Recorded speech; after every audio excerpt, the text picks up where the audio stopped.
आप लोग बिहार की किसी भी एग्ज़ाम की तैयारी कर रहे हैं तो यह वीडियो आपके लिए रामबाण साबित होने वाला है, क्योंकि इस वीडियो में हम लूसेंट के पेज बाय पेज करके हम एमसीक्यू क्वेश्चन लेकर आए हैं। लूसेंट के हम पेज बाय पेज करके एमसीक्यू क्वेश्चन लेकर आए हैं और आज हम पेज नंबर 13 के 50 एमसीक्यू क्वेश्चन लेकर आए हैं। 50 एमसीक्यू क्वेश्चन ऐसे हैं जो किसी न किसी एग्ज़ाम में पूछा गया, चाहे वो बिहार का एग्ज़ाम हो या फिर अदर स्टेट का। चलिए बिना किसी देरी के साथ क्वेश्चन को सॉल्व करते हैं और पहला क्वेश्चन यहाँ पर देखते हैं। क्या है? 12वीं शताब्दी में राजा कुलोत्तुंगा द्वितीय के शासनकाल में सेक्किझार द्वारा रचित तिरुतोंदर पुराणम को किस भाषा का पांचवा वेद माना जाता है? तो इसका सही उत्तर हो जाएगा तमिल भाषा के पांचवा वेद जो है तिरुतोंदर पुराणम को तमिल भाषा का पांचवा वेद कहा जाता है। अगला क्वेश्चन देखिएगा, यहाँ पर दिया गया है मेरे प्यारे दोस्तों, 10वीं शताब्दी में मतेंद्र नाथ ने निम्नलिखित में से किस संप्रदाय की स्थापना किया था? अगर आपसे पूछा जाए कि मतेंद्र नाथ ने कौन से संप्रदाय की स्थापना किया था, तो नाथ संप्रदाय की स्थापना किया था।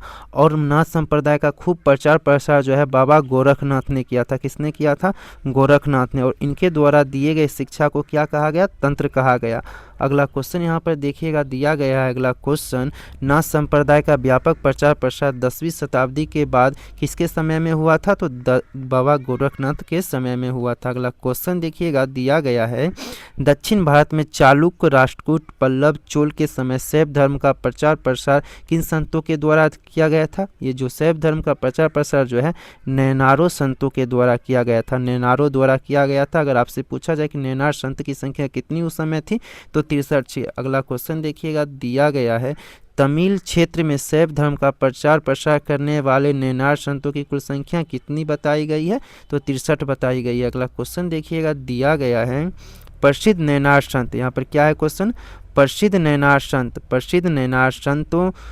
निम्नलिखित में से कौन से शामिल है? तो इसका सही उत्तर हो जाएगा उपयुक्त में से सभी। जो आप अपार, तिरुज्ञान, समंदर, सुंदर मूर्ति देख रहे हैं, ये सभी का सभी नैनार संत है। ये सभी के सभी नैनार संत है। और नैनार संत की संख्या कितनी बताई जाती है? 63 बताई जाती है। और इन्होंने शैव धर्म का प्रचार प्रसार किया था। चलिए ये फैक्ट है, ये फैक्ट आपको याद रखनी है। अगला क्वेश्चन देखिएगा, दिया गया है, नेपाल की राजधानी काठमांडू में बागमती नदी के किनारे देवपाटन गांव में स्थित प्रसिद्ध शैव मंदिर कौन सा है? देखिए मंदिर का नाम आपसे पूछा जा रहा है।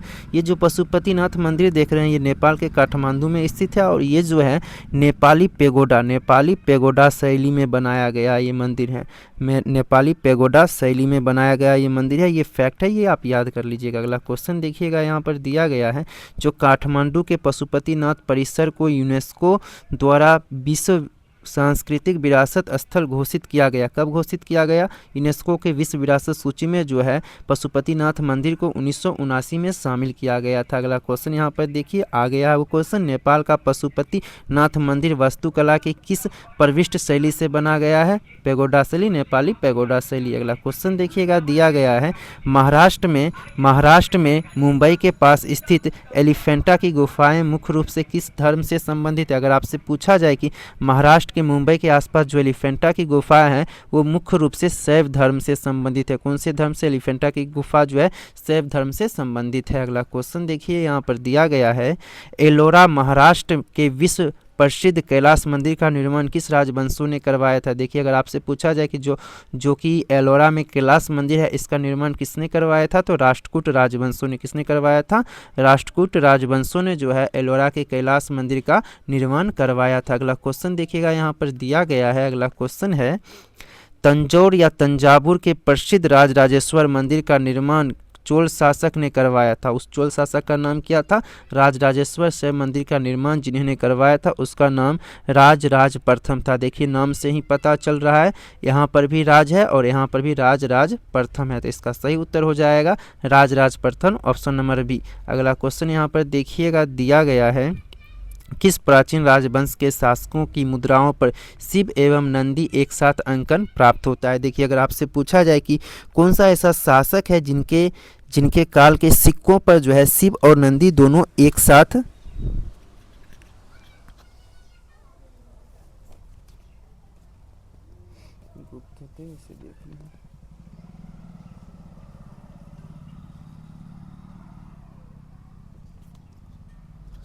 शासकों के काल में ही जो है शिव और नंदी को एक सिक्के पर एक और शिव और दूसरे और नंदी को चित्र बनाया गया था। अगला क्वेश्चन यहाँ पर दिया गया है, विशिष्ट शैव विचारधारा के मुख्य प्रवर्तक किसे माना जाता है जिनके अनुसार शिव और ब्रह्मा एक समान है। तो ऐसा कौन व्यक्ति है जिन्हें जो है शैव विचारधारा के मुख्य प्रवर्तक कहा गया है, जो शिव और ब्रह्मा को एक समान मानते हैं। इसका सही उत्तर हो जाएगा श्रीकांत शिवाचार्य का ऐसा मानना था। अगला क्वेश्चन यहाँ पर दिया गया है, वैष्णव धर्म के विषय में प्रारंभिक और परमाणविक जानकारी मुख्य रूप से किन ग्रंथ से प्राप्त होती है। वैष्णव धर्म का जो प्रारंभिक जानकारी जो हमें उपनिषद से प्राप्त होती है। किससे प्राप्त होती है? उपनिषदों से हमें प्राप्त होती है। और इसमें जो है ये भी कहा गया है कि जो वैष्णव धर्म आप देख रहे हैं वो भागवत धर्म से ही आया था। कौन सा? भागवत धर्म से ही, यानी कि वैष्णव धर्म का उदय जो है भागवत धर्म से हुआ है। कौन सा धर्म से? भागवत ग्रंथ से। और इसमें यह भी कहा गया कि जो वैष्णव धर्म जो देख रहे हैं उसका संस्थापक वासुदेव कृष्ण है। कौन है? वासुदेव कृष्ण है। ओके, जो कहाँ के रहने वाले थे? मथुरा के रहने वाले थे। अगला क्वेश्चन यहाँ पर देखिएगा दिया गया है, वैष्णव धर्म का विकास किस प्राचीन संप्रदाय धर्म से हुआ है। देखिए वही क्वेश्चन है, तो इसका सही उत्तर हो जाएगा भागवत धर्म से। अगला क्वेश्चन यहाँ पर दिया गया है, वैष्णव धर्म के प्रवर्तक भगवान कृष्ण किस कबीले वृष्णि वंश के थे और उनका निवास स्थान कहाँ था। देखिए ये वृष्णि वंश के थे, वो मथुरा इनका निवास स्थान था। अगला क्वेश्चन यहाँ पर दिया गया है, देखिएगा अगला क्वेश्चन है, कृष्ण का प्रथम स्पष्ट उल्लेख किस उपनिषद में देवकी पुत्र और घोर अंगिरस के शिष्य के रूप में किया गया था। देखिए श्री कृष्ण का वर्णन देवकी पुत्र और अंगिरस शिष्य के रूप में जो है छंदोग उपनिषद में किया गया है। ठीक है, अगला क्वेश्चन यहाँ पर देखिएगा दिया गया है, वासुदेव कृष्ण का सबसे प्रारंभिक अभिलेखीय साक्ष्य कहाँ से प्राप्त होता है। वेशनगर विदिशा गरुड़ स्तंभ लेख में मिलता है। देखिए यहाँ पर क्वेश्चन ही दिया गया है, क्वेश्चन में ही आंसर दिया गया है। चलिए अगला क्वेश्चन देखिएगा दिया गया अगला क्वेश्चन, विष्णु के 10 अवतारों का विस्तृत उल्लेख किस पुराण में किया गया है। देखिए विष्णु के 10 अवतारों का विस्तृत वर्णन जो है मत्स्य पुराण में किया गया है। कौन सा पुराण में? मत्स्य पुराण में विष्णु के 10 अवतारों का वर्णन किया गया है। और ये भी कहा गया है कि जो गुप्त शासन है, जो गुप्त काल में है, जो गुप्त काल में क्या हुआ था, देखिएगा जो गुप्त काल में 12 अवतार सर्वाधिक प्रसिद्ध था। ये किनके अवतार हैं? भगवान श्री विष्णु के अवतार हैं। 12 अवतार जो गुप्त काल में खूब प्रसिद्ध था। अगला क्वेश्चन देखिएगा यहाँ पर दिया गया है, गुप्त काल में विष्णु का कौन सा अवतार सर्वाधिक प्रचलित था। तो इसका सही उत्तर हो जाएगा वराह अवतार। अगला क्वेश्चन देखिएगा यहाँ पर दिया गया है, भगवान विष्णु के प्रसिद्ध सुदर्शन चक्र में कुल कितनी तिल्लियाँ हुआ करती थी। तो 6 तिल्लियाँ हुआ करती थी। भगवान विष्णु के सुदर्शन चक्र में कुल मिलाकर 6 तिल्लियाँ हुआ करती थी। ओके, अगला क्वेश्चन यहाँ पर दिया गया है, वैष्णव संप्रदाय और उनके शिष्यों में सही सुमेलित युग्म करें। तो इसका सही उत्तर होगा, देखिए यहाँ पर जो वैष्णव संप्रदाय है इसका संस्थापक तो रामानुज है। ओके, ब्रह्म संप्रदाय का आनंद तीर्थ हो जाएंगे, रुद्र संप्रदाय के हो जाएंगे बल्लभाचार्य। तो इसका सही उत्तर हो जाएगा उपयुक्त में से सभी। अगला क्वेश्चन यहाँ पर दिया गया है, सनक संप्रदाय के संस्थापक आचार्य और उनका मत क्या था। देखिए सनक संप्रदाय के संस्थापक जो थे वो निम्बार्क थे और उनका मंत्र जो है द्वैताद्वैत का है। ठीक है, ये लूसेंट में एक बॉक्स बनाकर ऐसे करके बॉक्स होगा लूसेंट में, 2026 के लूसेंट लीजिएगा तो राइट साइड में ऐसे करके बॉक्स होगा, उसमें ही ऐसे करके सभी इन्फॉर्मेशन दिया गया है। अगला क्वेश्चन यहाँ पर देखिएगा, महाराष्ट्र के प्रमुख संप्रदाय वरकरी संप्रदाय के संस्थापक संत कौन थे। अगर आपसे पूछा जाए कि वरकरी संप्रदाय के संस्थापक संत कौन थे तो आप लोग को वही बॉक्स में मिलेगा। इसका सही उत्तर हो जाएगा नामदेव। अगला क्वेश्चन यहाँ पर दिया गया है, प्रसिद्ध ग्रंथ दास क्रोध की रचना किस संत आचार्य ने की थी जो परमार्थ संप्रदाय से संबंधित है। तो इसका सही उत्तर हो जाएगा रामदास। अगला क्वेश्चन यहाँ पर दिया गया है, अध्यात्म रामायण की रचना करने वाले संत कौन थे जो राम भक्त संप्रदाय के प्रवर्तक थे। तो अध्यात्म रामायण का रचना किसने किया था? रामानंद ने किया था। रामानंद ने अध्यात्म रामायण का रचना किया था। ठीक है, अगला क्वेश्चन यहाँ पर देखिएगा, कंबोडिया के राजा सूर्यवर्मा द्वितीय द्वारा निर्मित विश्व प्रसिद्ध मंदिर का नाम क्या था? अंकोर वाट का मंदिर। अंकोर वाट का मंदिर जो है सूर्यवर्मा द्वितीय ने बनवाया था। किसने बनवाया था? सूर्यवर्मा द्वितीय ने बनवाया था। और ये कहाँ पर था? अंकोर वाट में। और इसमें जो है भगवान विष्णु की पूजा किया जाता है। भगवान विष्णु की पूजा किया जाता है और भगवान विष्णु की यहाँ पर 10.5 फीट ऊंची मूर्ति है। ओके, ये सभी इंफॉर्मेशन है, आप याद रखिएगा। अगला क्वेश्चन यहाँ पर दिया गया है कंबोडिया के अंकोर वाट मंदिर में, यहाँ पर क्या है, कंबोडिया के अंकोर वाट मंदिर में भगवान विष्णु की लगभग कितनी फीट ऊंची मूर्ति स्थापित की गई है? इसका सही उत्तर हो जाएगा 10.5 फीट ऊंची मूर्ति स्थापित की गई है। अगला क्वेश्चन यहाँ पर दिया गया है इस्लाम धर्म के संस्थापक हजरत मोहम्मद साहब का जन्म 570 ईसा पूर्व में कहाँ हुआ था? देखिए हजरत मोहम्मद साहब का जन्म जो है 570 में मक्का में हुआ था। इनका पिता का नाम, माता का नाम और इसकी पत्नी का नाम कमेंट कीजिएगा। क्या कीजिएगा? कमेंट करना है और आगे क्वेश्चन आएगा उसको देख लीजिएगा। ओके, अगला क्वेश्चन यहाँ पर दिया गया है हजरत मोहम्मद साहब के पिता अब्दुल्ला, माता का नाम क्या था? पिता का नाम अब्दुल्ला, माता का नाम अमीना, खदीजा उनकी पत्नी का नाम था। किसका नाम था? उसके पत्नी का नाम खदीजा था। और ये 25 वर्ष की अवस्था में हजरत मोहम्मद साहब ने खदीजा नामक विधवा के साथ विवाह कर लिया था। और ये फातिमा जो देख रहे हैं ये हजरत मोहम्मद साहब की बेटी का नाम था। किसका नाम था? बेटी का नाम था। और अली जो है फातिमा के पति और हजरत मोहम्मद साहब के दामाद थे। ओके, अगला क्वेश्चन यहाँ पर देखिएगा हजरत मोहम्मद साहब का लालन पालन उनके चाचा ने किया था। उसका नाम क्या था? अबू तालिब जो है हज़रत मोहम्मद साहब के चाचा थे और ये चाचा ने ही इनका लालन पालन किए थे। ओके, अगला क्वेश्चन यहाँ पर दिया गया है हज़रत मोहम्मद साहब को 610 ईस्वी में सत्य अर्थात ज्ञान की प्राप्ति मक्का के पास किस गुफा में हुआ था? किस गुफा के आसपास हुआ था? हीरा नामक गुफा के आसपास हुआ था।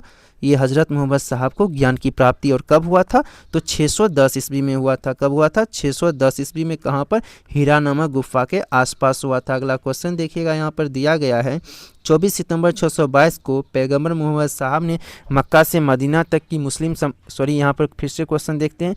24 सितंबर 622 में पैगंबर मोहम्मद साहब की मक्का से मदीना की यात्रा को मुस्लिम संबत में किस नाम से जाना जाता है? देखिए मुस्लिम संबत में जो है इसे हिजरी संबत या हिजरी संबत के नाम से जाना जाता है। 24 सितंबर 622 की इस यात्रा को हिजरी संबत के नाम से जाना जाता है। अगला क्वेश्चन यहाँ पर देखिएगा दिया गया है। अगला क्वेश्चन 25 वर्ष की अवस्था में पैगंबर मोहम्मद साहब का विवाह किस नाम की धनी विधवा के साथ हो गया था? तो आप लोग बताइएगा। ये खदीजा है। कितने वर्ष की अवस्था में? 25 वर्ष की अवस्था में खदीजा नामक विधवा के साथ हज़रत मोहम्मद साहब की विवाह हो गया था। अगला क्वेश्चन यहाँ पर देखिएगा हज़रत मोहम्मद साहब की पुत्री का नाम फातिमा और दामाद का नाम क्या? अली। अभी हम थोड़ा देर पहले हम आपको बताए थे। और जो है अली के बारे में थोड़ा आगे इन्फॉर्मेशन देखते हैं। ओके, अगला क्वेश्चन यहाँ पर दिया गया है इस्लाम का पवित्र ग्रंथ कुरान पैगंबर मोहम्मद साहब की अरबी भाषा में किस देवदूत द्वारा संप्रेषित किया गया? इसका सही उत्तर हो जाएगा देवदूत जिब्रियल ने जो है किए थे ऐसा कुछ। ठीक है, अगला क्वेश्चन यहाँ पर देखिएगा दिया गया है इस्लाम के पवित्र ग्रंथ जो कुरान है, इस्लाम के पवित्र ग्रंथ कुरान है, इसमें पूछा गया है कितने अध्याय और कुल कितने पद हैं? तो इसमें जो है 114 अध्याय होंगे और 6360 पद होंगे। ओके, 114 अध्याय और 6360 पद होंगे। अगला क्वेश्चन यहाँ पर दिया गया है पैगंबर हजरत मोहम्मद साहब की मृत्यु 8 जून 632 ईस्वी में हुई थी। उन्हें कहाँ पर दफनाया गया था? देखिए मक्का में तो जन्म हुआ था, ठीक है, और मदीना में हजरत मोहम्मद साहब को दफनाया गया था। ओके, अगला क्वेश्चन देखिएगा। अगला क्वेश्चन यहाँ पर दिया गया है। अगला क्वेश्चन मोहम्मद साहब की मृत्यु के बाद हज़रत मोहम्मद साहब की मृत्यु के बाद जो है इस्लाम धर्म के मुख्य रूप में 2 पंथों में विभाजित हो गया इस्लाम धर्म। कौन कौन से पंथ होगा? सिया और सुन्नी। देखिए इस क्वेश्चन को थोड़ा ध्यान से समझते हैं। जब हज़रत मोहम्मद साहब की मृत्यु हो गए तो सिया और सुन्नी नाम के 2 संप्रदाय में जो है मुस्लिम धर्म का विभाजन हो गया। कौन सा संप्रदाय? सिया और सुन्नी नाम के 2 संप्रदाय में मुस्लिम धर्म का विभाजन हो गया। जो सिया आप देख रहे हैं ये अली के शिक्षाओं पर, जो सिया जो देख रहे हैं ये अली के शिक्षाओं को मानने वाले को सिया कहा गया और सुन्नी किसको कहा गया? जो सुन्ना पर विश्वास करते थे, सुन्ना अर्थात हज़रत मोहम्मद साहब पर विश्वास करते थे, उसे सुन्नी कहा गया। अगला क्वेश्चन यहाँ पर देखिएगा दिया गया है सुन्नी संप्रदाय के लोग किस में विश्वास करते थे? सुन्ना अर्थात पैगंबर के कथनों पर विश्वास करते थे। अगला क्वेश्चन यहाँ पर दिया गया है सिया संप्रदाय के लोग किनकी शिक्षाओं में विश्वास करते थे तथा उन्हें पैगंबर का न्यायसम्मत उत्तराधिकारी मानते थे? इसका सही उत्तर हो जाएगा अली। देखिए ये सभी क्वेश्चन हम आपको थोड़ा देर पहले बता चुके हैं, तो टिक करते हैं आगे बढ़ते हैं। अगला क्वेश्चन यहाँ पर दिया गया है 661 में अली की हत्या कर दी और उसके पुत्र हुसैन की हत्या 680 में कर दी गई और ये कहाँ पर किया गया था? कारबला इराक में कर दिया गया था। कहाँ पर? कारबला इराक में करवा दिया गया था हुसैन की हत्या। ठीक है, और हुसैन किसका पुत्र था? अली का पुत्र था। ओके, अगला क्वेश्चन यहाँ पर दिया गया है, पैगंबर हजरत मोहम्मद साहब के उत्तराधिकारी धर्मगुरु क्या कहलाते हैं? तो ये हो जाएंगे खलीफा। ओके, अगला क्वेश्चन यहाँ पर दिया गया है, इस्लाम जगत में खलीफा का पद 1924 में किस तुर्की के शासक द्वारा समाप्त कर दिया गया था? जो 1924 में ये जो खलीफा का पद आप देख रहे हैं 1924 में समाप्त कर दिया गया था तुर्की के शासक के द्वारा। उस तुर्की का शासक का नाम था मुस्तफ़ा कमाल पाशा के द्वारा। मुस्तफ़ा कमाल पाशा ने 1924 में जो है तुर्की का शासक था और इन्होंने क्या किया? खलीफा पद को समाप्त कर दिया था 1924 में। अगला क्वेश्चन यहाँ पर देखिएगा दिया गया है, सर्वप्रथम पैगंबर साहब का जीवन चरित्र किसने लिखा था? तो इसका सही उत्तर हो जाएगा इब्न इसाक ने सबसे पहले हजरत मोहम्मद साहब का जीवन चरित्र लिखे थे। किसने लिखा था?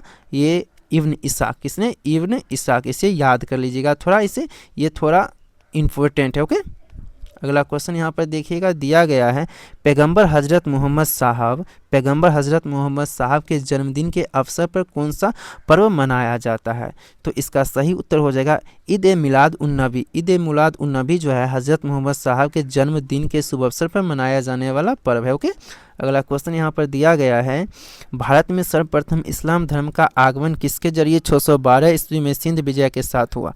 तो इसका सही उत्तर आप कमेंट में कीजिएगा। ओके, किसके द्वारा? अरबों के द्वारा हुआ है, तुर्कियों के द्वारा हुआ, इसी दोनों में से एक आंसर है। ओके, अगला क्वेश्चन यहाँ पर देखिए दिया गया है, अगला क्वेश्चन अरबों, देखिए आंसर तो आ ही गया। ओके, अरबों के द्वारा 712 में भारत के किस क्षेत्र को जीतकर वहां सबसे पहले इस्लाम धर्म का प्रचार किया? सिंध होगा। ओके, अगला क्वेश्चन देखिए दिया गया है 50 नंबर क्वेश्चन और आज का ये लास्ट क्वेश्चन है। ओके, यहाँ पर क्वेश्चन क्या है, नमाज के दौरान मुसलमान मक्का की ओर मुंह करके खड़े होते हैं, भारत में मक्का किस दिशा में पड़ता है और इसे क्या कहा जाता है? तो इसका सही उत्तर हो जाएगा पश्चिम दिशा में मक्का पड़ता है। भारत से मक्का जो है, भारत में देखिएगा, भारत से मक्का जो है पश्चिम दिशा में पड़ता है। किस दिशा में?